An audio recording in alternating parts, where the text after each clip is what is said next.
The ceremony was held inside the Whitmore estate rather than a cathedral or a grand hotel, and everyone in the room understood what that meant. A family that powerful never hides a wedding unless the wedding is a transaction that must be controlled down to the last signature. The guests were lawyers, bankers, shareholders, and a handful of men who could block paperwork capable of ending entire companies overnight. Audrey Whitmore walked down the narrow aisle in a pale, simple gown that cost more than most homes in the city. Her hair was loose, her eyes held none of the softness a bride is supposed to carry. Whitmore Urban Care had bled itself dry on failed community health projects, unresolved litigation, and short-term debt it could no longer roll over. The banks had pulled their bridge commitments 3 days earlier. One signature would freeze all of that. Hers. The man waiting at the altar was Henry Calloway, a single father from the south side of the city. In the eyes of the room, he was nobody. No security detail. No family entourage. He wore an older dark suit that had been pressed carefully, and he held the small hand of his 6-year-old daughter, Bonnie, who clutched a soft rabbit against her chest. He walked in as if this were the most ordinary afternoon of his life. That calm made Audrey furious. She had been groomed her entire life as the perfect heiress, and tonight her father was selling her to a man the room openly mocked. A silver-haired investor murmured that Clinton must be truly finished to marry his daughter off to a man who probably fixed carburetors. Clinton Whitmore stood beside her, cold and precise. He told her that the moment she signed, a carefully built architecture of guarantees would activate. Debt restructuring, litigation stays, priority lines. Audrey asked quietly why it had to be this man. Her father did not look at her when he answered. "Others need money," he said. "He wants something different." Audrey raised her eyes and looked at Henry with open contempt. Henry did not flinch. He did not beg. He did not explain. He simply knelt for a moment, straightened Bonnie's collar, then rose again and met Audrey's gaze the way a grown man watches a distant storm roll across open fields. She signed. Her name came out steady, almost elegant, and she felt nothing. In the same instant, phones began vibrating all around the ceremony space. Quiet, urgent vibrations against wood, against linen. A banker checked his screen and went white. A shareholder leaned forward as if he had misread a line of text. Somewhere near the back, a lawyer sat down very slowly. A massive distressed position in Whitmore debt had just been absorbed by a fund no one recognized. A planned credit strangulation had been halted at the final hour. A move to strip voting power from the Whitmore family had been blocked by an entity that did not appear on any public registry. The contempt in the air thinned. The pity faded. In its place rose something far more dangerous. Calculation. Caution. Recognition. Audrey saw the most powerful men in the room turn their eyes toward Henry, and not one of them was smiling anymore. As she stepped down from the platform, she caught an older lawyer whispering to a senior creditor. "The man who holds the city's debt stack," he murmured. "It's him." After the ceremony, Audrey assumed Henry would move into a Whitmore penthouse. Instead, he drove her south in a dusty pickup truck, to a modest townhouse on a quiet street. The house was not glamorous. It was clean, warm, and every detail had been chosen with unmistakable care. The bookshelves were thoughtful. The kitchen was open. Bonnie had a little study corner with pencils arranged by color. Nothing in the home shouted money. Everything in it spoke of a man who exercised deep, quiet control over his own life. That alone knocked Audrey off balance. She had prepared herself to enter squalor as a form of punishment. She had not prepared for dignity. The townhouse made the cold marble halls of the Whitmore estate feel, for the first time, like mausoleums dressed as homes. Henry handed her a set of keys without ceremony. The upstairs room had been prepared for her. There would be no demands. That restraint did not reassure her. It unsettled her more, because she could not tell what the man actually wanted. She read the marriage addendum that night and found things that refused to fit her expectations. Henry held veto rights over several Whitmore redevelopment projects involving community health and resident displacement. He had access to consolidated debt reports that even a few senior shareholders had never been allowed to see. Every line of the document bound the family to ethical and legal conditions written by someone who understood the architecture of the city, at a level ordinary contractors could not touch. At the office, the humiliation spread faster than she expected. Investors referring to Henry as the last pawnshop ticket of the Whitmore name. Her reputation, carefully polished since adolescence, started cracking in ways she could not paint over. She came home that evening and cornered Henry in the kitchen. She accused him of waiting for this exact day, of using a broken family to climb into a world he did not belong in. Henry did not raise his voice. He put down the dish he was drying and answered calmly, "You're confusing me with the kind of man you're used to meeting."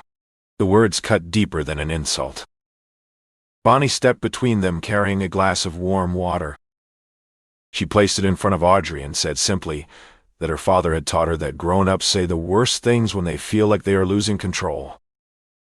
A 6-year-old saying that with easy confidence silenced the kitchen. Late that night, Audrey heard Henry take a quiet phone call near the back door. His voice was nothing like the one he used at dinner. It was lower. It was anchored. It was the voice of a man who decided whether other people were allowed to begin. "Keep the port closed. Nobody signs until I review it." Audrey stood in the dark hallway and asked herself for the first time a question that would haunt every hour of the days to come. Who had she actually married?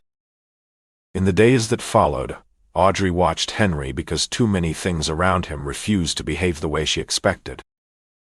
He did not live like a wealthy man, yet the world around him did not respond to him like an ordinary one. When Bonnie spilled milk on a financial paper at the kitchen table, Henry wiped the page casually and spoke, from memory, about capitalization rates in 3 redevelopment districts, about bridge loan ratios, and about the cascading effect of municipal bond yields on small-scale developers. Audrey held her coffee cup still. She had sat in high-level finance meetings for years. No one spoke that fluently without long, expensive training. Another day, she forgot her laptop in her car. The parking attendant tried to block her return.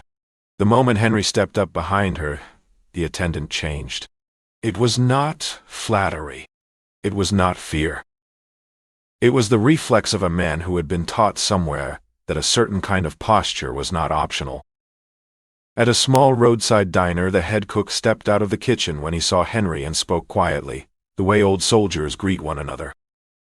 "Everything stable on the west side?" Henry only nodded. Audrey brought home a draft of a Whitmore rescue plan and left it on the counter, half hoping he would react. Henry glanced at it for less than 5 minutes, and then laid it back down. "If you keep using short-term borrowings to cover long-term holes," he said, "Preston will not need to seize anything. The company will collapse on its own." It did not sound like an outsider's opinion. It sounded like a man who had watched hundreds of empires fall from a quiet room. And yet his life remained plain. He walked Bonnie to school. He tied her shoes. He patched a leaking roof with an old ladder. He made blueberry pancakes on Sunday. No entourage. No luxury car. Meanwhile, Whitmore kept bleeding. Preston Vale leaked that the company had less than 2 weeks before forced restructuring. Smaller shareholders panicked. Vendors stopped accepting invoices. Audrey was starting to feel the rot under every polished surface. One evening she came home exhausted and found Henry on the floor with Bonnie, calmly stacking wooden blocks into a miniature skyline. She asked him directly, "Who are you really?" Henry looked up. He did not answer quickly. "I'm the only person in this marriage who isn't pretending." The sentence struck her harder than any accusation. That night she traced the chain of entities behind the Whitmore rescue. The path did not lead where her father had claimed. It led to a network of holding companies quietly linked to infrastructure, port authority concessions, and municipal debt pools. The final signature on the deepest layer was 2 letters: HCI. She walked into the garage behind the townhouse and found a framed photograph turned face down. She turned it over. Henry in a sharp dark suit, standing at a ribbon cutting for a major urban corridor, flanked by the state governor and by men who only appeared at the very top of the city. Audrey began investigating Henry through her own quiet contacts. What emerged was nothing like the man who made pancakes in her kitchen. A few years earlier, Henry Calloway had been a name that made investors pay attention. He was not the kind of billionaire who posed for magazine covers. He bought the things no one photographed: warehouses, port leases, redevelopment land, municipal bond trenches, cold storage logistics, backup power grids, data corridors, the unglamorous bones of a city. By the time his peers realized what he had assembled, he already controlled the quiet heartbeat of the place they all lived in. Then he vanished.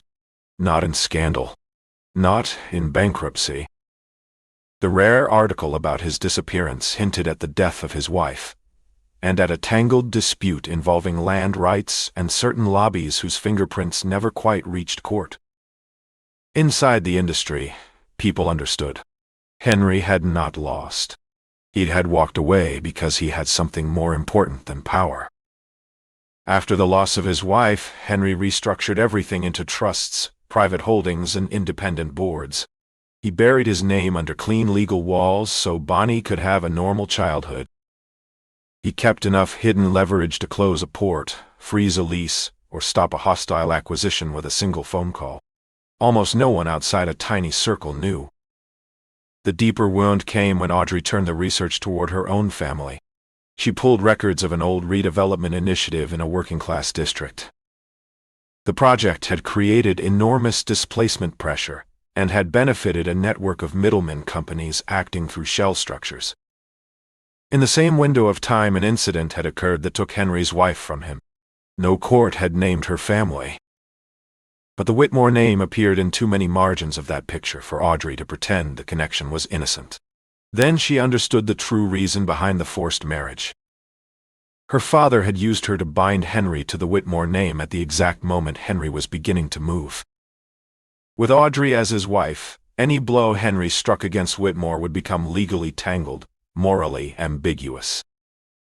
Her father had used her as a lock on a door behind which a very large creature had begun to stir. And yet, inside Henry's home, there was no bitterness. Just a father reading aloud to a little girl who trusted him completely. The way he cared for Bonnie made every powerful man Audrey had ever admired look hollow. That night, Henry came home with dried blood on his sleeve. A small scuffle near Bonnie's school. Men linked to Preston had tried to photograph his daughter. Audrey understood that this fight was no longer about shareholders. It was reaching a child. Before Henry stepped into Bonnie's room, he turned to Audrey. "If you want to understand why a man like me agreed to marry you, start by asking your father what he has been hiding." Preston Vale opened his full offensive within the week. The press began dropping stories with surgical timing. Audrey had been married to hide a catastrophic debt. Henry had a shadowy past involving municipal land. Each story was precise enough to sting, vague enough to avoid lawsuits. Clinton Whitmore did not rally to protect his daughter. He kept a visible distance, letting the implication form that every ugly decision had been Audrey's alone. She saw for the first time that her father loved his legacy more than he loved his child. An obligatory dinner was arranged at the Whitmore estate. Audrey was expected to bring Henry and Bonnie. The polite opening lines curdled into barbed remarks. One investor asked if the garage Henry supposedly ran covered Bonnie's tuition. Another commented that some men had a gift for picking the right door into high society. Henry said nothing. He cut Bonnie's food into smaller pieces. He reminded her to use her napkin. He remained impossibly calm. That calm made Clinton lose patience. The older man openly treated Henry as a useful tool and claimed in front of everyone that Henry's only value was the timing of his arrival. If things stabilized, the family would thank Henry in whatever way felt appropriate. Henry was an employee, nothing more. The table went quiet. Bonnie looked up, still holding her small fork. Did Daddy do something wrong because he married her? The child's voice was soft. It carried no malice. It simply peeled the skin off every adult in the room. Clinton said coldly that children should not speak at grown-up tables. Bonnie dropped her eyes and hugged her rabbit tighter. Something snapped inside Audrey. She had accepted being forced. She had accepted being used. She could not accept a 6-year-old girl being wounded for nothing more than sitting where her father sat. Audrey stood up, and for the first time in public, contradicted her father. She told him that if he could not keep a shred of dignity in front of a guest, he should at least keep it in front of a child. Clinton slapped her. The sound cracked across the long dining room. The servers froze. A glass tipped and rolled, unbroken, to the edge of the table. It was not the violence that stunned Audrey. It was the fact that any illusion of a father she had been carrying since childhood had just been killed in front of witnesses. Henry rose slowly. He did not shout. He did not move toward Clinton. The temperature of the room simply changed because he had stood up. You just lost the right to speak to my wife that way. It was the first time he had used the phrase "my wife" as a shield rather than a clause in a contract. Later that night, Audrey went through the old storage cabinets in her father's study. She pulled a thick folder whose tabs had yellowed with age. Inside were minutes, memoranda, and one specific legal brief tied to the old redevelopment project. Her father's signature appeared on several pages. In the margin of one memo, in his own handwriting, he had noted that certain pressure tactics might endanger named families, but were acceptable within strategic tolerance. The marriage was not only a rescue. It was the price of an old moral debt her father had spent years refusing to pay. Audrey confronted her father the next morning. She laid the folder on his desk and waited. She had expected denial. She had at least expected the brittle shame of an old man caught in an old sin. She got neither. Clinton Whitmore said calmly that no empire survived with perfectly clean hands. He admitted he had known the pressure tactics could harm named families.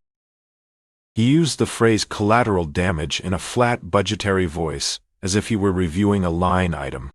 Audrey felt the floor slide under her. The deepest wound was not discovering her father was wrong. It was realizing he had been wrong for decades, and that every lesson he had ever taught her about honor and heritage had been built over this rot. She drove straight home to tell Henry. But by the time she reached the townhouse, the press had already exploded. An anonymous source had leaked the file. The story had been bent into a wholly different shape. Audrey Whitmore had used her marriage to access Henry's past and rescue her family at his expense. She was the user now. Henry did not shout when she walked in. His face simply closed. That stillness frightened her more than any rage would have. He asked 3 short questions. How long have you known? When were you going to tell me? If it hadn't leaked, would you have told me at all? She could not answer any of them cleanly. She had not betrayed him, but she had hesitated. For a man like Henry, hesitation around his daughter and his late wife was not very different from betrayal stepped out by half a pace. He told her with quiet finality that he would withdraw all standing guarantees from the Whitmore rescue within 72 hours. No safety net. No hidden support. Audrey hit bottom then, not the financial kind, but the human kind. If she wanted to save anything worth saving, she had to stand on her own. She returned to the office and made harder decisions in one afternoon than she had made in 3 years. She revoked system access for a chief financial officer tied to Preston. She ordered an immediate internal audit. She paused every redevelopment project that involved forced displacement. It was the first time she had acted as a leader instead of an heiress. The cost was immediate. Clinton treated her attack on his authority as a betrayal of blood. Preston accelerated. The press recast Audrey as the opportunist standing between two titans. She was completely alone. In the middle of the storm, Bonnie overheard a single sentence through the thin wall of her bedroom. "Daddy is leaving because she lied." To a child, leaving meant losing family. That night, while Henry was on a call and Audrey was at the office, Bonnie slipped out of the townhouse wearing her coat over her pajamas, hugging her rabbit, determined to find the woman her father had cared enough to argue about. When Henry realized she was gone, the last polished layer of his composure collapsed. Bonnie was found on the wide stone steps of the Whitmore corporate tower, sitting with her coat pulled tightly around her, and her rabbit pressed under her chin. She was hunched in the particular way that children learn when they are trying not to bother anyone. When Audrey's car screeched to the curb, and she ran up the steps, Bonnie looked up with eyes too thoughtful for a 6-year-old face. "Do grown-ups always leave when they get mad at each other?"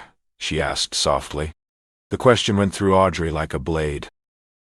She knelt on the cold stone and understood that while the adults had been drowning in stock prices and press cycles, the only person in the story with a clean view had been a child holding a stuffed rabbit.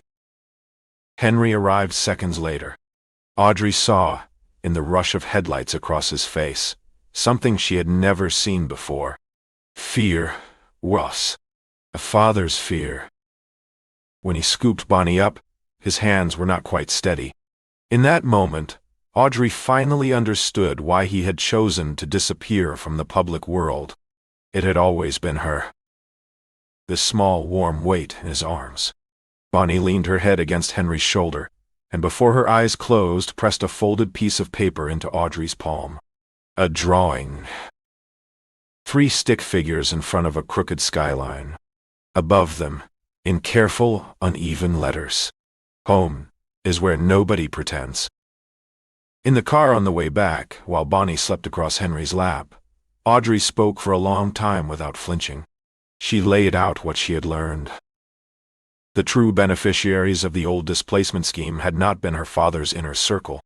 They had been intermediary entities linked to Preston's network. Her father had known, and looked the other way. Preston had been the engineer. Clinton had been the passive accomplice.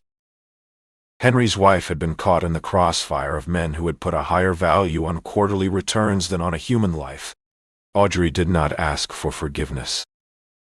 She told Henry she had been too slow, that her slowness had been its own kind of harm. Henry listened in silence.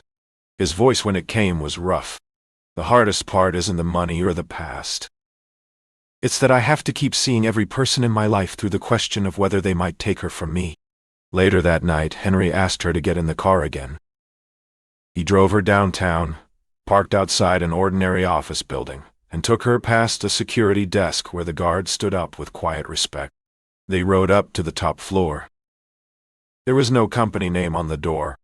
Inside was a quiet room of glass walls, city maps, ledgers, and blinking monitors tracking leases, cargo flows, bond positions, and infrastructure dashboards. Every line on every map eventually flowed to one name: Henry Calloway. "I don't own every brick," he said. "I own the things that keep this city breathing." The command room was nothing like what Audrey had pictured a private empire to look like. There was no gold, no marble, no logo the size of a bus. It was quiet, efficient, spare. The walls were layered with maps, each one a slice of the city. Ports, land banks, cold storage corridors, power substations, hospital leases, data hubs, trunk, logistics, municipal debt tranches, bus depots, water easements. Unfashionable, unglamorous, indispensable. Henry explained, without drama, that he had never tried to own the city the way gossip writers imagined. What he held were the leverage points, the bones, the choke lines. Anyone could chase shiny towers. Almost no one thought to buy the spine of the place, the quiet arteries that made the rest of the surface possible. While most investors fought over trophies, Henry had bought, one careful position at a time, the foundation under everyone else's feet. Audrey was stunned not by the size of it but by his restraint. The way he used power was like a man carrying a lit candle down a narrow hallway, never wasting a flame. After his wife's death, he had seen clearly that the financial world was a machine capable of crushing innocent people if no one with enough weight chose to stand in the middle of it. But standing in the light made the people he loved into targets. So he had chosen to disappear. Not out of weakness. Out of paternal instinct. Audrey finally asked what had been pressing on her chest since the beginning. "Why did you agree to marry me?" Henry did not pretend. He told her he had not come for love. He had come because Whitmore stood precisely on top of a system that, if it fell into Preston's hands, would hollow out hospitals, subsidized housing, and community safety funds for working families across 4 districts. He needed to be close enough to see what was being hidden. The marriage was a vantage point. The answer hurt her, but it was fair. She had not entered the marriage out of love either. For the first time, the two of them stood at equal honesty. Henry then slid a thin file across the table. Clinton Whitmore had quietly been preparing to use certain community-linked assets as silent collateral to extend the life of the company.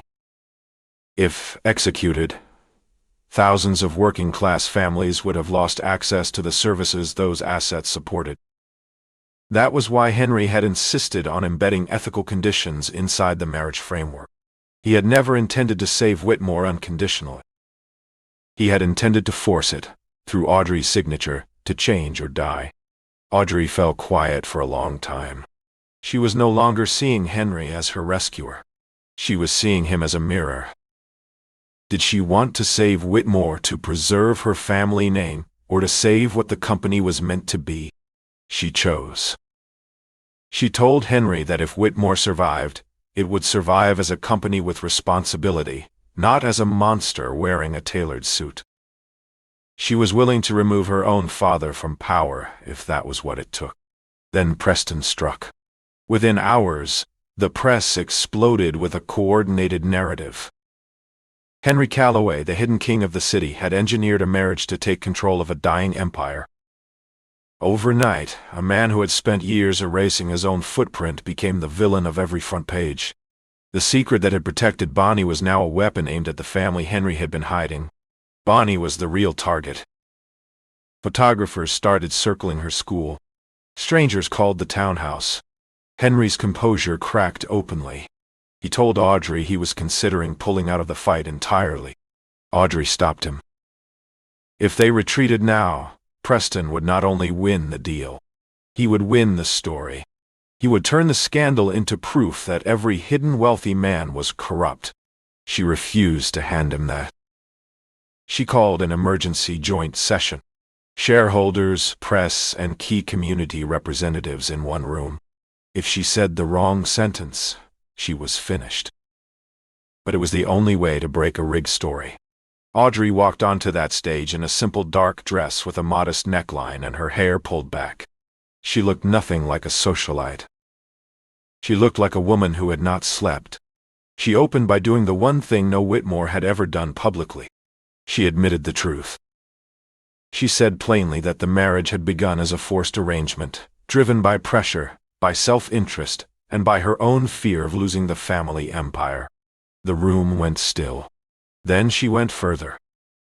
She released the findings of the internal audit. She named Preston Vale's role in creating the manufactured crisis, in orchestrating leaks, and in using proxy entities to weaponize both public opinion and distressed debt. She exposed the connection between the old displacement scheme and the incident that had taken Henry's wife. She presented the evidence that Henry Calloway had not maneuvered Whitmore to seize public assets. He had spent years preventing community-linked portfolios from being devoured by speculative investors. Preston rose from the back of the hall. He asked a single question, fired like an arrow at Henry. "Who gave you the right to hold this entire city?" The room froze. Henry stepped up to the microphone. He did not raise his voice. "No one gave it to me. I bought what the rest of you chose to abandon. The sentence hit harder than any accusation. It reframed the whole debate. He was not a self-appointed emperor. He was the man who had quietly kept the city's spine intact, while the polite class had been content to photograph its skyline. Audrey delivered the final blow. She announced that Whitmore Urban Care would undergo a full restructuring, including the removal of Clinton Whitmore from executive power, the dismissal of any senior leader who had looked away from the earlier scheme, and an irreversible commitment to independent ethics oversight. She looked directly at her father when she said it. Clinton stared back as if he were watching a stranger. One major shareholder, however, had not yet cast his vote, and the future of Whitmore still hung on a single ledger entry. That night, Audrey realized she had just walked, for the first time in her life, into a battlefield without her father's shadow standing behind her. She was alone. And for the first time, she was also free. The undecided shareholder was an older man who had once owed the Whitmore family several favors, but who had also built his own reputation carefully enough to know when an empire was rotting. He agreed to meet Audrey privately before the final vote. She did not walk in with numbers. She did not promise returns. She walked in as a woman who had recently learned how to be embarrassed by her own mistakes. She told him that if Whitmore no longer deserved to exist, he should let it fall. She was not asking him to protect a name. She was asking him not to hand infrastructure tied to hospitals, public housing, and working families to a man who saw human beings as line items. It was not a pitch. It was a confession. That change in posture moved him. When the vote came, he cast in favor of preserving Whitmore, but only under strict restructuring, with Clinton stripped of authority and new moral guardrails written into the governance charter. Preston lost at the moment he could least afford to lose. For the outside world, it was a clean victory. But inside the townhouse, something quieter was happening. Henry began to pack a small bag. He told Audrey the original purpose of the marriage had been fulfilled. Whitmore was structurally sound. Audrey was capable of standing alone. Bonnie had been through too much, and he did not want to use a human life as a strategic position any longer. That was the moment the true test began. If Henry walked out now, no one would force her to stop him. And precisely because no one was forcing her, she finally had to face her own feelings without any armor. She did not kneel. She did not beg. She told Henry that on the day she signed the marriage contract, she had been certain her life had been stolen from her. But if she let him walk through that door tonight, she would be stealing it from herself, and she would spend the rest of her life under a quieter kind of fear. Not fear of shareholders, not fear of scandal. Fear of not having had the courage to choose her own heart when it finally asked her to. Henry listened without answering immediately. Bonnie, standing between them with her rabbit, broke the silence with the directness only a 6-year-old could carry. So are you staying because of the paper, or because you like Sunday pancakes with us? Both adults laughed, for the first time in what felt like years. Henry pulled the marriage contract from the drawer. He held it between his fingers and looked at Audrey, waiting. She gave him the smallest nod. He tore the paper in half. What grew in the same breath had a different shape entirely. It had no claws. It had no pressure. It had no leverage between them. It had only two adults who had met in a transaction and had quietly agreed, against every odd, that they wanted to keep meeting without one. 3 months later, the city no longer shook the way it had during those first weeks. Restructuring had begun. Bond markets had stabilized. Audrey was still chief executive of Whitmore Urban Care, but the Whitmore name no longer functioned as a shield. She fired executives who had been described for years as untouchable. She rewrote entire portions of the community portfolio. She made the consolidated debt schedule public for the first time. Clinton Whitmore lost all operational authority. The legal inquiries would take years to resolve, but his real punishment was quieter than any courtroom. For the first time in his adult life, people stopped fearing him. He was no longer the founder of a family. He was simply an older man forced to live in a reality that had outgrown him. Preston Vale faced a series of investigations. He had lost his most valuable asset, which was his ability to shape a story faster than others could tell the truth. Once that advantage cracked, his empire of influence lost its gravity. Henry did not step into the public stage. He stayed quiet, but he no longer hid completely. A handful of people now understood who he was, or at least understood enough to explain why certain near collapses had, over the years, never quite happened. His reputation did not come from advertising.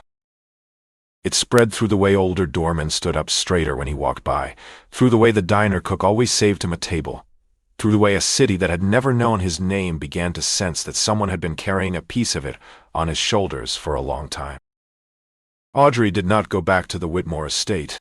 She moved the last of her things into the townhouse, the one she had entered the first night with nothing but contempt in her chest. It no longer felt like a stranger's house. It felt like the first home she had ever known that was not also a performance. One Sunday morning, sunlight filled the small kitchen. Henry was making pancakes at the stove, Bonnie at the table coloring a crooked skyline with an orange crayon, the soft rabbit propped up beside her plate like a guest of honor. Audrey came down the stairs in a simple sweater. She did not look less beautiful without the sharp polished dresses. She looked, for the first time, real. There was no grand proposal. There was no scripted promise that he would give her the world, because he could have, and they both knew it, and neither of them cared anymore. Audrey glanced out the window, where the city skyline was faint in the distance. In many ways, that skyline still belonged to Henry. But Henry was not looking at it. He was looking at Bonnie. He was looking at Audrey. He was looking at the plain wooden table under his own hands. Audrey spoke softly, almost as if she were talking to herself.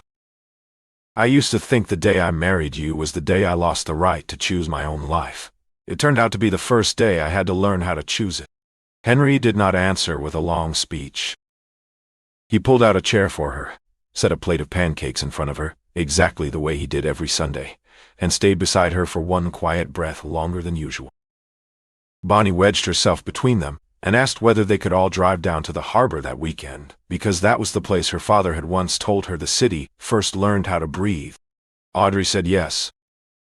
The final picture of their story was not a tower, not a limousine, not a headline announcing how many assets one man held. It was three people sitting close to one another in a small, warm kitchen, with the soft sound of a crayon moving across paper, with a plate of pancakes cooling between them, with the certainty at last that no one at that table would ever have to pretend again.